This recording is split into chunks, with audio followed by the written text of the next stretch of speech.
So I'm joined by Josh Sealey today. Probably tell from the photograph behind me. We're going to be talking track preparation.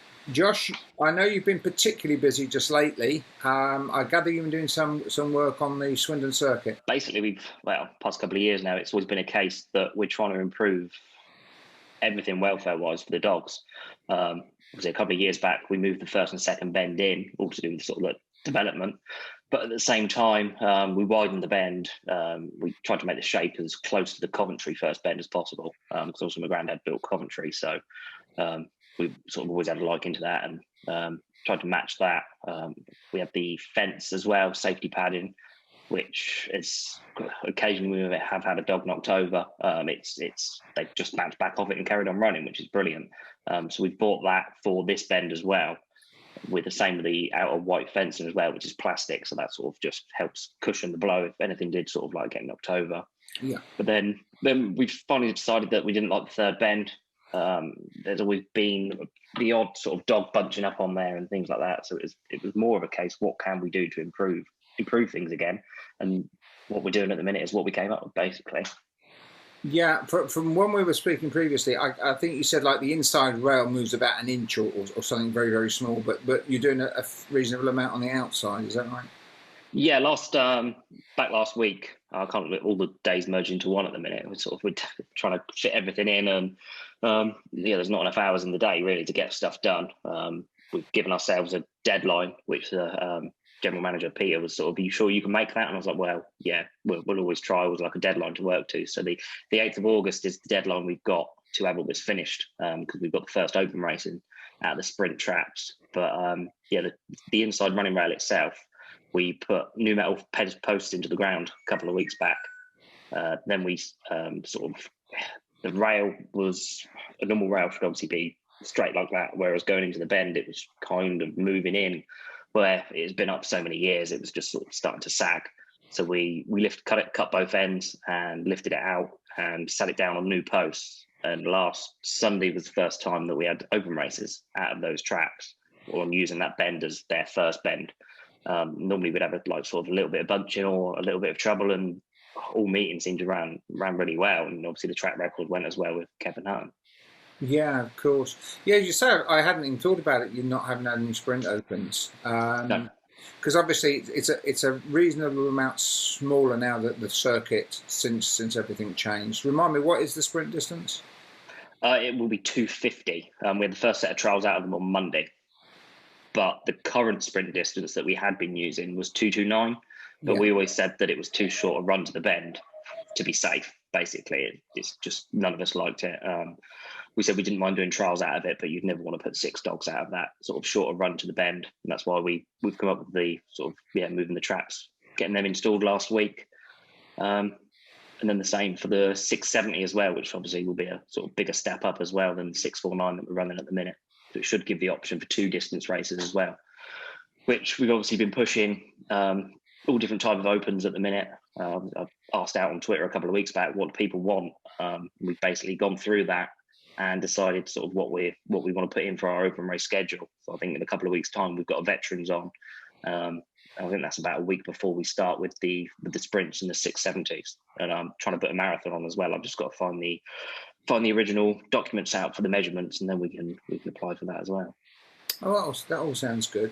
Now, obviously, this time of year, I think traditionally, going back to grass track days, this is tiger country in terms of July, August, in when we get the most injuries, that you get the most humidity, you get the most track records, with all kinds of things. How significantly different is your preparation, shall we say, now, not even against an extreme, I'm not talking February, let's say now between July and, shall we say, March? How would it differ typically as what you'd be doing? We try to keep obviously the same sort of thing that we do near enough all the time. We're always watching the weather, so if it's going to sort of actually hammer down or rain or be dry, so you can have a dry spell in March as well.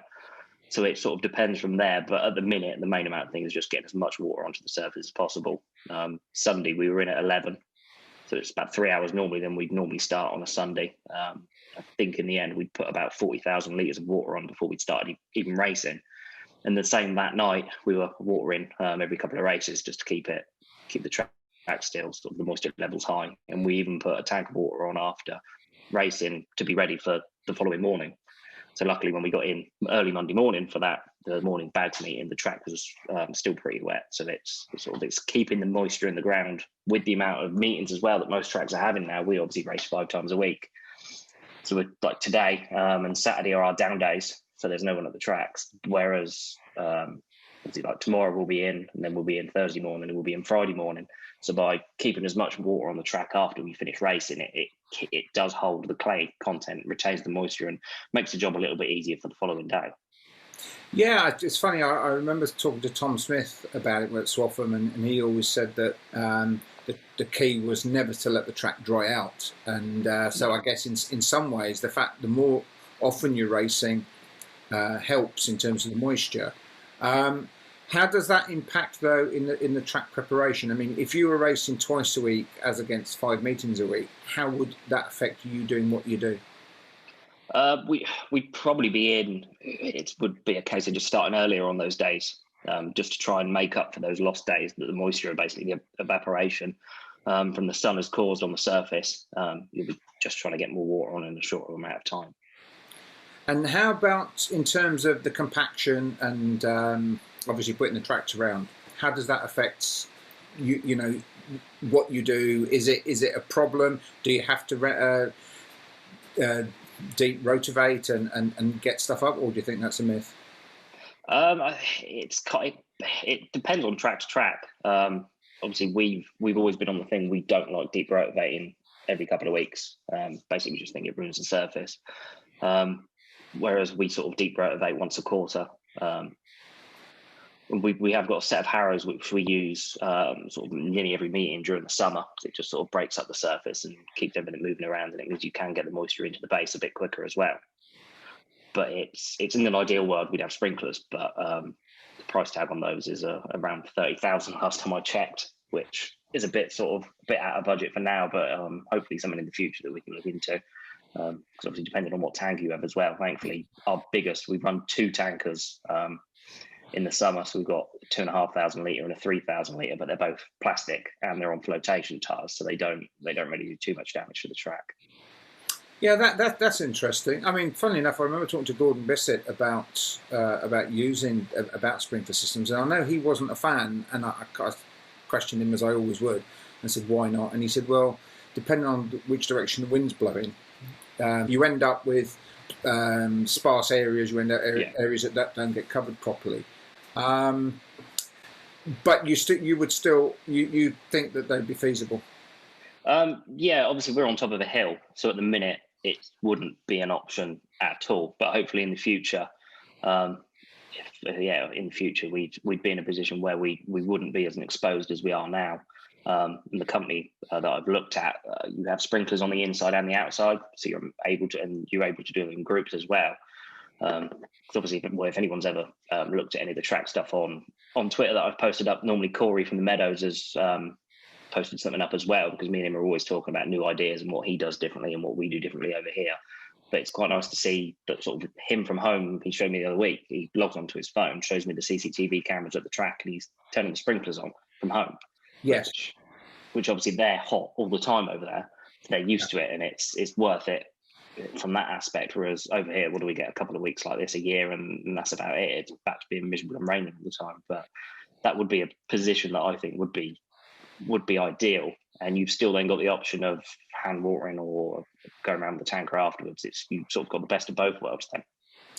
Yeah, I was going to say, clearly, some of these discussions, that the 30-year-old discussions, and technology's moved on. So being able to sit there, I'm not sure how the rest of the track staff would appreciate you sitting at home and doing your work with a button. But and how does is summer a much bigger headache than winter, for example, when you're looking at frozen tracks and just a different set of problems?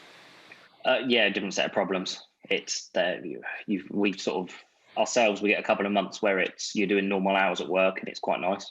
But then you get into the summer and you're doing extra because you're trying to get as much water on the track as possible. And then you get to the winter and you're trying to put the thermal covers on. Sort of takes an hour before racing and then an hour after racing, and then 6-7 hours later you're back in again the next morning racing again. So it's the same. It's obviously same level of work that sort of goes into it, just different things that you're doing.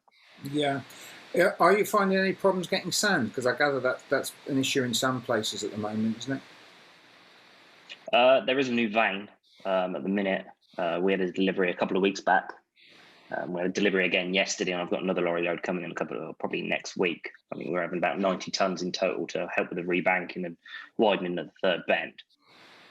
We did have some new veins, so some of it's a different colour. It's a bit sort of yellowy than normal. But then the last lorry that we had yesterday was the normal grey.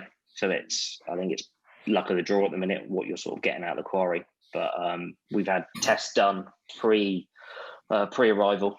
Simon Jones, one of the GB vets I've worked sort of quite closely with because he's really interested in tracks. I sort of wanted his opinion on sort of some of the testing and things like that I've been doing on the surface as well, and seeing it from a vet's point of view, because obviously he sees what sort of injuries come from the tracks, and then he in his mind he likes to try and then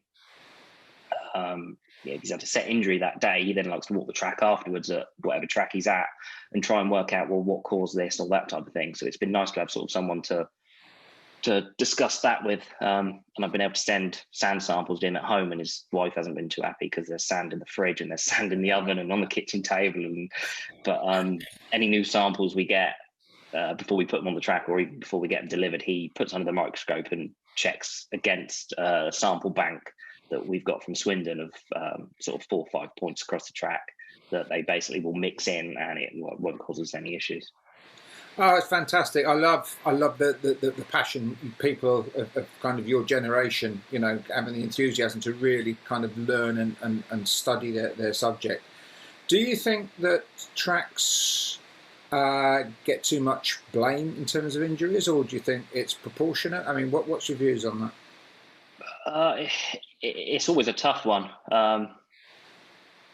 Obviously, we put in as many hours as we can and try and make the track as safe as possible. But at the end of the day, it's a sport. We still get injuries. It's just what happens. But if something does ever happen, we are always looking at it straight away. I've sort of got a full replays from our tote system that gets sent to my phone after every meeting. So if something does happen, we can sort of reference it and look through. And if it happened at a certain point of the track or things like that, we always check where we can.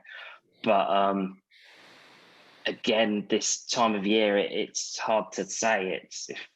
I think the blame could go anywhere, really. It's sort of one of them tough questions that it could be anything that could cause an injury. It's just, it's quite a tough one to point the finger or pin down exactly, unless there's a sort of a glaring problem in front of you straight away. Yeah, I guess from a kind of looking at it as a scientist would, you'd say, well, you know, we always had these problems in July and August, as I said previously. So, and that was even on grass tracks. So you would suspect that there is something that's not just about the racing surface, that the time of the year must play its part, and the fact that I think atmospherics are so different and so conducive to fast times and to fast dogs. I think many years ago I read a story that Con Stevens at Wimbledon even looked into the possibility of trying to measure the humidity as an additional sort of assistance for punters, because he was expecting tracks to run that much quicker at a particular time of year, and he, you know, I mean, the guy was 60 years ahead of his time in terms of what he was trying to do. My point really is that you can only do so much. I mean, you put all your best efforts in, but ultimately, as you say, they are athletes, and sooner or later, you know, you're at the limit. Something happens. Josh, all I can say is I think you're a tremendously popular guy in the industry. I think there are an awful lot of owners and trainers there really appreciate what you're doing and the effort that you're making, and can hopefully maybe even drag a few other standards up, because you know, to see your enthusiasm for doing what you're doing is absolutely fabulous. Wish you all the best, and let's see where your career goes from here. Yeah, no, cheers for that. And again, sort of from the other day, if anyone's got any open race suggestions, or basically if anyone's been at the track and suggests anything else, we're happy to sort of roll with anything and look at any options. Yeah, the general manager, he sort of let me run with most of the stuff now for the past 2 years, possibly anything that I've sort of wanted to do, as long as I could sort of prove that it's going to work or it's got a good chance at working, then we're sort of willing to give anything a go, just to make the place as safe and as the best place possible, really. That's absolutely fabulous. Congratulations, mate. Cheers.